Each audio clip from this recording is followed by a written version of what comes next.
പടത്തോനവന് ഭ്രാന്തായിന്നാ തോന്നുന്നത് എന്ന് മാമുക്കനെ പോലുള്ള ബ്ലേഡുകാർക്ക് തോന്നും. പക്ഷെ ഇവിടെ മനസ്സമാനായിട്ട് ജീവിക്കണമെങ്കിലേ യക്ഷിയെ പിടിക്കണം. യക്ഷിയോ? ആ, മനുഷ്യന്മാരുടെ രക്തം കുടിക്കാൻ തക്കം പാർത്ത് നടക്കുന്ന യക്ഷിയെ ഞാനീ കുഴിച്ച് അടിക്കും. അതെങ്ങനെയാടാ മോനെ? യക്ഷി നിലം തൊടാതല്ലേ നടക്കുന്നത്? നിലം തൊടാതിരിക്കുക യക്ഷി എന്താ രണ്ടെണ്ണം വിട്ടിട്ടാണ് നടക്കുന്നത്? എന്താണ് ഇക്കൊന്ന് ആലോചിച്ച്, നിലത്ത് ചവിട്ടാതെ എങ്ങനെയാ യക്ഷിയുടെ ചെലങ്കെങ്കിലും ചിൽ ചിൽ ചിൽ? അത് ശരി, അത് നമ്മൾ ഓർത്തില്ല.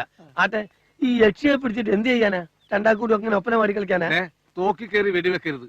യക്ഷിയെ കിട്ടിക്കഴിഞ്ഞാൽ അവളുമായി നമ്മൾ ചങ്ങാട്ടം കൊടുക്കും. നമ്മളല്ല, നീ കൂടിയാ മതി. ആ, എന്നിട്ട് പതുക്കെ പതുക്കെ നമ്മൾ അവളുടെ വീക്ക്നെസ് കയറി പിടിക്കും. അയ്യേ, ഏയ്, ആ വീക്ക്നെസ്സിലല്ല. അത് ശരി. ആ, എന്നിട്ട് പിന്നെ നമ്മൾ എന്ത് പറഞ്ഞാലും അവൾ അനുസരിക്കുന്ന സ്റ്റേജ് വരുമ്പോൾ നമ്മൾ ബുദ്ധി പുറത്തേക്ക് എടുക്കുന്നു. ആ, അപ്പൊ അത് തന്നെ പുറത്തേക്ക് എടുത്തില്ല.